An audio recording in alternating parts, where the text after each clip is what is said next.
안녕하십니까. 오늘 칼빈의 기독교 강요 제2권 구주 하나님에 대한 지식 제2장 비참한 인간의 현 상태에 대해 살핍니다. 특별히 이제 네 번째 시간인데요. 본성적으로 심겨진 법이 유죄를 증거함. 칼빈은 이 본문에서 로마서 2장 14절과 15절을 인용합니다. 율법이 없이 살아가는 이방인들은 그 본성이 율법을 행한다. 그래서 그 양심이 증거가 된다. 이 본문을 가지고 말합니다. 그리고 이제 로마서 2장 12절도 율법 없이 범죄한 자는 율법 없이 망하고 율법이 있고 범죄한 자는 율법으로 말미암아 심판을 받는다. 물론 그 율법은 모세 율법을 말하죠. 그때 이제 이방인들의 심판은 본성의 법인데 그것은 그들의 양심의 판단에 달려 있다. 이렇게 말을 하면서 데미스티우스 아리스토텔의 가르침이라는 23절에서는 인간의 어떤 그 모순성에 대해서 말합니다. 살인이 악이라는 일반적 원리를 누구나 알고 있으나 원수에게 복수하고자 음모를 꾸밀 때는 그것이 마치 살인하는 것이 선한 것처럼 생각하고, 간음하는 자도 간음이라는 일반적인 그 처신은 악하다는 것을 알지만 자신이 간음할 때 그것을 은밀하게 정당하기도 한다.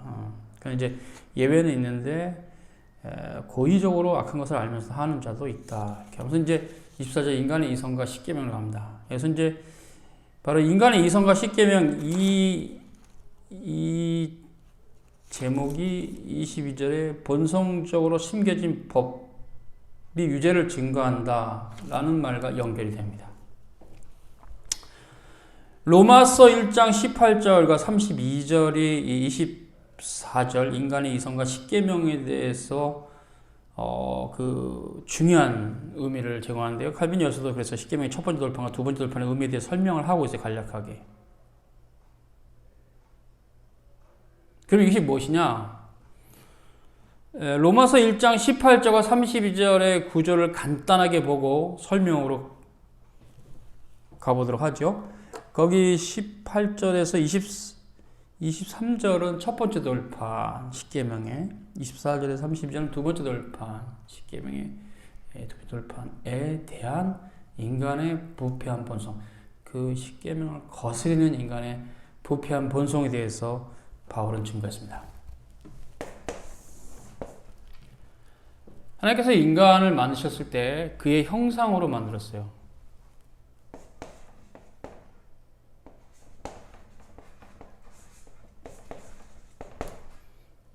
내 이마고 데이, 하나님의 형상이죠.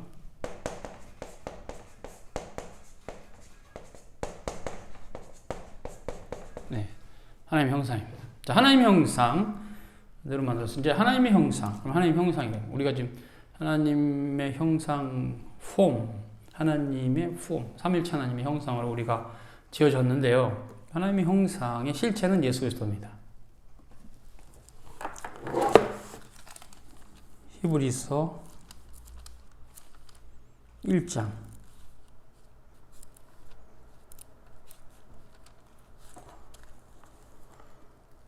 1절부터 있습니다. 옛적의 선지자들로 여러분과 여러 모양으로 우리 조상들에게 말씀하신 하나님이 이 모든 날 마지막에 아들로 우리에게 말씀하셨으니 이 아들을 만유의 후사로 세우시고 또 저로 말미암아 세계를 지으셨느니라. 이는 예수 그리스도죠. 하나님의 영광의 광채시오 그 본체의 형상이시라. 그의 능력의 말씀으로 만물을 붙드시며 죄를 정결케 하는 일 하시고 높은 곳에 계신 위엄의 우편에 앉으셨느니라. 자, 여기서 우리가 예수 그리스도가 소개되고 있는데 그 예수 그리스도가 하나님의 영광의 광채고 그 본체의 형상이에요. 예수 그리스도가 인간의 형상의 실체가 됩니다. 아담은 오실자의 표상이에요. 즉 아담도 모사가 부르고요. 하나님의 형상의 실체는 예수 그리스도입니다. 그러니까 이제 정리가 되죠. 히브리서 13장에 그래서 바울은 이렇게 말하죠. 그리스도는 어제나 오늘이나 동일하시다. 13장 8절이죠. 예수 그리스도는 어제나 오늘이나 영원토록 동일하시다. 결국 이것은 우리의 구주로 오신 예수님께서 구약시대에도 동일하게 역사하셨다는 걸 말하는데요. 황존의 그리스도에 대한 교류를 할 수 있는데, 자, 그러면 이제 하나님의 형상은 실체는 예수 그리스도죠. 그리고 이제 아담은 표상이고, 그래서 이제 아담이 지음 받았어요. 표상적으로 지음 받았어요. 그러나 하나님께서 그 아담에게 그냥 하나님의 형상으로 지은 그 상태로 그냥 그대로 그러니까 그대로 있어라 이런 형태가 아니고, 하나님의 형상으로 짓자마자 계명을 주셨어요.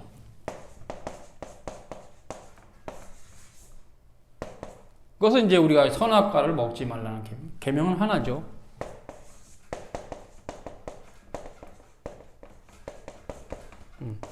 계명은 하나지만 이 계명이 품고 있는 뜻이 굉장히 심오하죠. 이게 하나님의 율법에 순종하나 순종하지 않나 하나님께서 시험하신 거죠. 그러면 왜 그렇게 하셨는가? 인간의 본질이에요. 인간의 본질은 하나님의 계명을 따라 살아가도록 원래 의도가 그렇게 창조된 존재예요. 그러니까 계명을 받지 않는 건 사람이 아니에요. 하나님의 형상의 그 목적은 계명을 받는 거예요. 하나님께서 그의 형상으로 인간을 만드신 것은 동물과 달리 그의 계명을 지키고 살아가게 하시고자 하신 거예요. 아담과 하와는 최소한 타락하기 전에는 어찌됐건 조건 자체가 그것을 할 수 있는 조건이었어요. 순수한 상태에서 순종, 교리적으로 그렇게 표현하거든요. 순수한 innocence, 죄가 없으면 말하죠. 순종은 obey, 그러니까 죄가 없는 상태 순종할 수 있었어요. 근데 그들이 안 했죠. 그러니까 그때는 타락하기 전이기 때문에 자유의지가 있었죠. 선과 악을 선택하면서 악을 선택한 형태가 됐는데 불순종으로 갔는데, 그때 십계명을 그들이 파괴시켰습니다. 그들이 십계명을 파괴시킨 것은 우리가 타락한 이후 아담의 말에서 다 나와요. 아담의 말에서. 창세기 3장에 보면 인간의 타락이 나오는데 다 읽을 필요 없고요. 아담에게 하나님께서 말씀하셨죠. 넌 왜 내가 먹지 말라는 나무의 실과를 먹었느냐? 이렇게 이제 물으시니까 아담이 가로되 하나님이 주셔서, 그래서 하나님 원망하잖아요. 근데 나하고 함께 했던 저 여자가 먹으라 해서 먹었습니다. 십계명의 첫 번째 돌판을 깨고 있어요, 아담이. 하나님은 원망하고 있어요. 두 번째, 여자를 원망하고 있어요. 이웃이죠. 그러니까 하나님 사랑과 이웃 사랑이 일순간에 아담의 말 한마디에 다 깨져버렸어요. 뭐냐? 아담에게 줬던 그 계명 자체가 십계명이었어요. 그래서 전적으로 타락한 인간에게서는 이것이 자연법으로, 양심의 법으로 남아있는 겁니다. 희미하게 남아요. 하나님의 사랑과 이웃 사랑하는 것은 하나님께서 태초에 아담에게 허락했던 계명이었어요. 그것을 파괴시켰어요, 아담과 하와. 그리고 그 후손들은 원죄가 전가되기 때문에 계속적으로 무지가 어둠 가운데 하나님 사랑과 이웃 사랑을 파괴시키는 자로서 한 가지도 선이 없어요. 인간은 하나도 선이 없어요. 선이 있다고 착각하는 거는 자기 자유인데 선은 없어요. 선을 행할 능력도 하나도 없어요. 그냥 죄만 가득한, 전적으로 타락, 죄만 가득한 존재가 됐죠. 그래서 인간의 이성과 십계명, 이게 뭘 말합니까? 로마서 1장 18절과 32절이 말하죠. 태초에 하나님께서 아담과 하와에게 십계명을 주셨는데, 이제 신학적 해석이에요. 그런데 아담과 하와가 그 계명을 거절하고 불순종해서 그 계명을 스스로 자기들 마음 안에 파괴시켰다. 그래서 그와 함께 그 후손들이 하나님에 대해서 전적으로 자기들의 어떤 노력과 선을 추구하는 그런 마음으로는 지킬 수 없도록, 선을 행할 능력이 없죠. 그렇게 됐다. 된 상태가 아담 이후에 긴 세월이 흘렀는데, 바울 시대까지 몇천 년이 흘렀겠죠, 최소한. 그때 바울이 복음을 전하면서 로마서에서 이 말을 한 겁니다. 아담과 하와가 범죄한 이후로 모든 인류는 첫 번째 돌판에 대해서는 18절과 23절처럼 됐다. 어떻게 됐냐? 첫 번째 돌판, 하나님 사랑에 대한 계명을 어겼을 때 하나님의 진노가 불의로 진리를 막는 사람의 경건치 않은가 불이 돼서 하늘로 쫓아 나타나니 하나님은 알만한 것이 저희 속에 보인다. 하나님께서 저희에게 보이셨다. 이게 십계명을 그의 형상으로 만드시고 십계명도 얹혀드린 하나님께서 얹혀주신 것이죠. 하나님을 알만한 것이 저희 속에 있다. 창세로부터 그의 보이지 아니하시는 것도 그 영원하신 능력과 신성이 그 만드신 만물에 분명히 보여 알게 되니 그러므로 저희가 핑계치 못할지라. 일반 은총의 불충분성은 핑계하지 못하는 정도에 머물어요. 그래서 하나님을 알되 하나님을 영화롭게도 하고 아니하고 감사치도 아니하고 오히려 그 생각이 허망해지며 미련한 마음으로 얻어졌다. 이게 이제 일반 은총의 불충분성. 일반 계시는 아무리 인간이 노력을 해도 하나님을 영화롭게 하지 못해요. 감사 안 해요. 그 생각이 허망해져서 미련한 마음으로 어두워져 있어요. 최소한 첫 번째 돌판, 십계명의 첫 번째 돌판에 관한 한. 그런데 그걸 모르고 스스로 지혜 있다 하죠. 그래서 인간이 스스로 지혜 있다 하고 만든 게 우상입니다. 우준하게 돼요. 근데 그 우준하게 된다. 그들은 스스로 지혜롭다 하고 우상을 만들었는데 하나님은 너희들 정말 우준하구나 그렇게 말씀하신 거죠. 그리고 이제 그 정리가 이런 거죠. 썩어지지 않는 하나님의 영광을 썩어진 사람과 금수와 버러지 형상의 우상으로 바꾸었다. 자기들은 스스로 지혜롭다 생각했어요. 우상을 만들어서 스스로 지혜롭다고 생각한 거예요. 그들이. 근데 그 우준한 건데 보이지 않으시는 하나님의 영광을 썩어질 사람과 금수와 버러지 형상의 그것을 우상화해서 만들었다. 그것이 뭐 바울 당대의 모든 그 당대의 모든 종교의 형태죠. 예외가 없어요. 애굽의 종교나 바벨론 종교나 고대 근동지방의 모든 종교는 바울의 이 한마디에 다 홀딩됩니다. 딱 거기에 딱 갇혀요. 카테고리가 쳐집니다. 그래서 이제 24절에 넘어가면 두 번째 돌판을 파괴시킨 인간의 부패한 본성을 폭로하는데요. 바울이 저희가 마음에 하나님 두기를 싫어한다. 그렇죠. 하나님께서는 그들의 마음을 더러움, 그렇게 살아라 하고 버리신 거죠.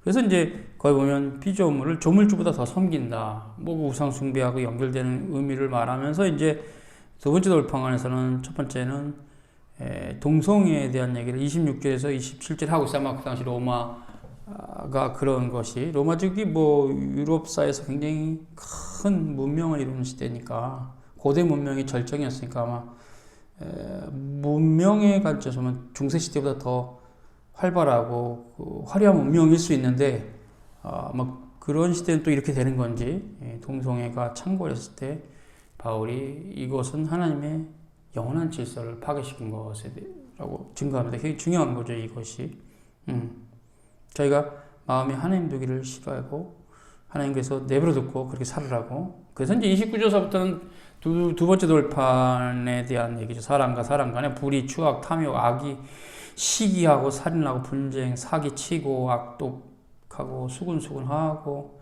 비방하고 하나님이 미워하시는 자고 능욕하고 교만하고 자랑하고 악을 도모하고 부모를 거역하고 우매하고 배약하고 무정하고 무자비하다. 두 번째 돌판을 이렇게 해서 두 번째 돌판이 파괴된 모든 인간들의 마음 안에 이것이 있어요. 근데 32절이 바울이 이제 그 당시 인간들의 악행을 정확하게 정지한 건데 그것이 최소한 악행이라 생각하고 돌이키려고 하는 의지를 갖지 않고 그 부패한 본성 깊숙이는 이런 일을 행하면 하나님이 사용하신다는 것, 사용에 해당한다는 것을 하나님 정하신 것을 알고도 자기들도 행하고 행하는 자를 박수치고 있다는 얘기죠. 악을 행하는 거, 야, 너가 사람 한 명만 죽였어. 난 2명 죽였는데 자신 나보다 못하구만. 뭐 이런 게 이렇게 살인 본능을 부추기고 이렇게 악한 일을 더 서로 이렇게 격려하는 미친 세상이 되었다고 바울이 로마 시대 그 시대 바울 시대의 로마 사회를 때렸죠. 말씀으로. 맞습니다. 이건 다 십계명의 두 돌판이 망가진 거예요. 첫 번째 돌판 1계명에서 4계명, 두 번째 돌판 5계명 10계명이 인간의 부패한 본성 안에서 망가진 거, 즉 망가져서 부패한 본성이 된 거예요. 그래서 이것을 이제 우리는 자연법이랍니다.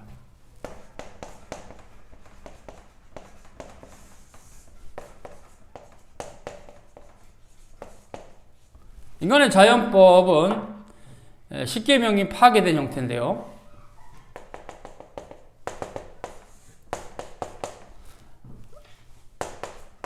첫 번째 돌파는 흔적만 남았어요. 신에 대한 흔적이 있기 때문에 그들이 우상을 만드는 겁니다. 다양한 종교를 발생시켜요. 그래서 보이지 않는 하나님의 영광을 썩어지 사람과 금수와 버러지 형상의 우상으로 바꿔버려요. 두 번째 돌파는 깨어져 있어요. 브로큰 미러죠. 깨어진 유리창처럼, 깨어진 창문이나 거울처럼 조각조각 나가지고 그 본래 형상을 도무지 알 수가 없어요. 이런 형태가 인간의 마음 안인데 이것이 양심의 법입니다. 그래서 핑계치 못할지라 하나님의 심판의 대상, 즉 율법을 받지 않은 세상 사람들, 모세의 율법을 받지 않은 세상 사람들도 하나님 앞에 심판받는 이유는 본래적으로는 타락하기 전에 아담을 통해서 십계명을 부여받았기 때문에. 선악을 알게 한 나무를 먹지 말라. 거기는 십계명이 포함되어 있었어요. 그 계명이 십계명이다라고 드러나지 않았어도 그 계명 안에는 하나님의 법이에요. 토라, 하나님의 법이에요. 그것도 선악을 알게 한 나무를 먹지 말라. 하나님의 토라입니다. 토라를 어겼어요, 그들이. 그래 법을 어긴 거, 범법했죠. 그것이 결국 인간의 멸망의 근원 증언이에요. 그 인간 이제 선을 행할 수가 없어요. 그 이후에는 선을 행할 수가 없어요. 인간 편에서는. 그래서 이제 칼빈은 25절에 언제나 성령의 조명하심이 필요하다 이렇게 말하고 있습니다. 우리는 우리의 마음의 이성이 어디를 향하든 언제나 허망함에 굴복하게 되어 있다. 그래서 다윗은 자신이 이처럼 연약한 상태임을 알고 여호와의 계명을 올바로 배울 수 있는 깨달음을 달라고 기도했다 하고 시편 119편 34절을 가져오고 있어요. 시편 119편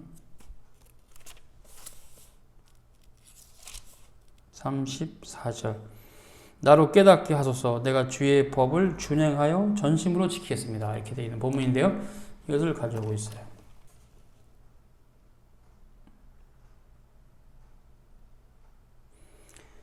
바울은 교회 전체를 위해서 간구할 때 그것은 아마 골로새서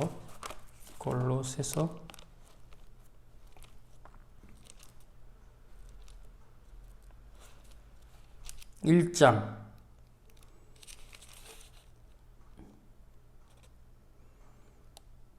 9절에서부터 12절인데 보면 너희로 하여금 모든 신령과 지혜와 총명이 하나님의 뜻을 아는 것을 채우고 주께 합당하게 행하여 범사에 기쁘시게 하고 모든 선한 일에 열매를 맺게 하시며 하나님 아는 것을 잘하게 하시길 기도한다 라는 그 본문이죠. 그래서 그 본문을 또 빌립보서 1장 9절과 연결을 시키면 빌립보서 1장 9절 거기서 이제 내가 기도하느라 너희 사랑을 지식과 모든 총명으로 점점 더 풍성하게 하사 너희로 지극히 선한 것을 분별하며 진실에 허물 없이 그리스도의 날까지 이르게 하기를 이루고 예수 그리스도로 말미암아 의의 열매가 가득해 하나님의 영광과 찬송이 되어야 구한다. 이 의미는 뭐냐면 지금 바울은 그리스도의 교회에게 이제 나는 너희들에서 기도한다.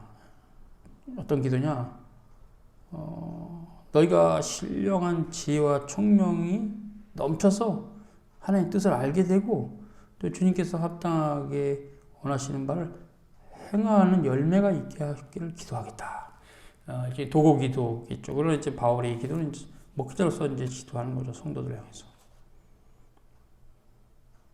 이 기도의 제목은 그래서 결국은 오늘 칼빈이 성령의 조명하심이 없이는 안 된다는 그 제목과 연결되는 본문이죠. 성령의 조명하심이 없으면 이제 어느 누구도 하나님을 알 수가 없죠. 예수님을 구주로 고백할 수가 없어요. 그래서 바울은 골로새서 교회나 빌립보 교회에게 너희가 이런 것이 있기를 바란다 라고 기도한다는 이제 서신을 보낸 거죠. 그때 이제 칼빈 어거스틴이 인용하는데요. 이성으로는 하나님의 일들을 깨달을 능력이 없다는 것을 인식하고서 햇빛이 있어야 눈으로 사물을 볼 수 있는 것처럼 우리의 마음에도 조명의 은혜가 있어야 한다. 없으면 안 된다. 그렇죠. 육체의 눈은 스스로 떠서 빛을 볼 수 있으나 마음의 눈은 주님께서 뜨게 해 주시지 않으면 감겨 있는 상태로 그대로 있다. 야, 정말 표현 자체가 문학적이면서 멋지죠.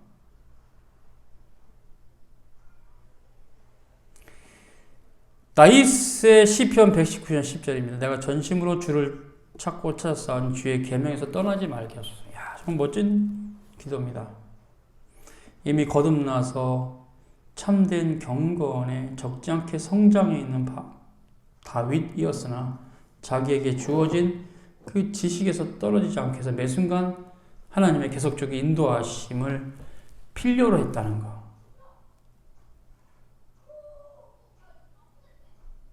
그것이 이제 우리가 기도의 의미이지요. 기도의 의미는 거기 있어요. 바로 이 맥락에서 기도를 해야 됩니다. 이방인들이 기도하듯이 중언부언하면 안 돼요. 이 맥락에서 바로 다윗과 같은 이런 맥락에서 기도해야 돼요. 정말. 시편 51편 10절 그건 이제 유명한 다윗의 회개의 시죠. 51편 10절. 하나님이여 내 속에 정한 마음을 창조해 주시고 내 안에 정직한 영으로 새롭게 하옵소서. 이것은 이제 자신의 허물로 인해서 잃어버린 정직한 영을 회복시켜주기 기도하고 있는데 처음에 우리에게 주셨으나 잠시 잃어버린 것을 다시 회복시키시는 하나님의 일을 믿고 간구하는 그런 다윗의 기도를 우리가 볼 수가 있습니다.